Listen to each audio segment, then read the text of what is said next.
Hello everyone, my name is Min and this is Chigoyu.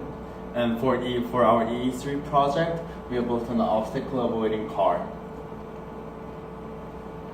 So the purpose of this project was to build a car that avoids the obstacle. The way it's gonna work is that the car is gonna sense the obstacle in front of it, and if there actually is an obstacle, it's gonna turn until there's a clear path. So if there is a clear path, the car is just going to move forward.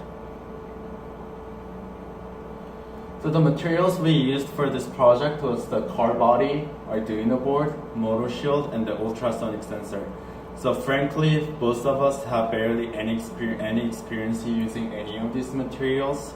So we actually need to deeply study like how these materials work in order to build a car.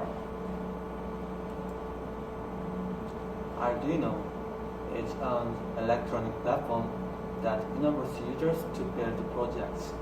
In our project, we use the Arduino Uno board, which is the most commonly used microcontroller.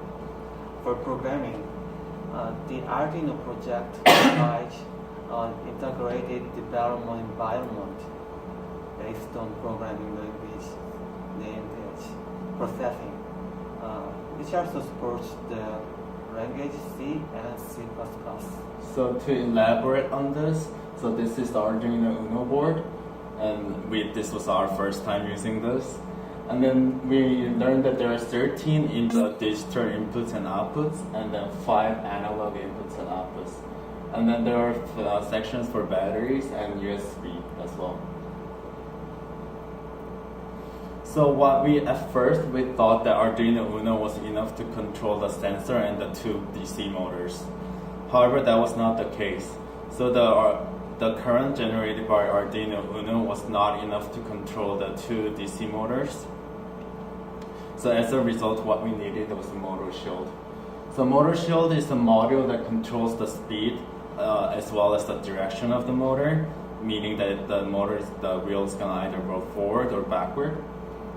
So we use this to make sure the motors function well. And this is one of the most important parts of our robot. Ultrasonic sensor calculates the distance of the objects by sending a burst of ultrasound toward the obstacle. So after calculating the distance, the robot can detect an obstacle which is in specific distance. So to calculate the distance, it actually measures the time it takes the sound waves to come back. And this is our completed product after assembling all the parts, board, and circuit.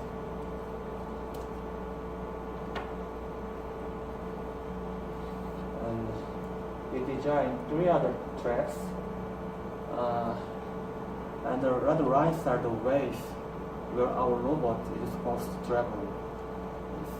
Some of the tracks were successful, but the robot had trouble in passing tracks sometimes. So through our project, we encountered a few of the challenges. And first of the big challenge was that the car did not go straight. So in the coding part of the project, we actually made sure that the speed of 2 motors were set equal. However, when we actually tested it out, one of the motors were faster than the other one, so we actually need to change the coding and adjust the speed of the motor. Another setback was that sometimes when the car encountered the obstacle, it avoided it, but one of the wheels did not roll forward. So we realized that this was due to the battery power, which was too low. So in order to generate enough power for 2 DC motors, so we needed like higher voltage batteries. So this is one of the biggest setbacks we encountered, and it's the problem with the sensor. So as you can see, the sensor is only at the front of the car and not the corners of the car. So what it caused was that even though the car successfully avoided the obstacle in front of it, it could not obstacle on the side of it. So often run into the wall, as you can see in this picture. And we built a robot detecting obstacles and avoiding them. So even though as I just mentioned, though it was some parts were successful, there were a few areas that we could have totally made an improvements to it. So we tried to do this, but we failed. We were not successful at it. So what we tried was that we tried to make a car either turn left or turn right, depending on the distance from the obstacle.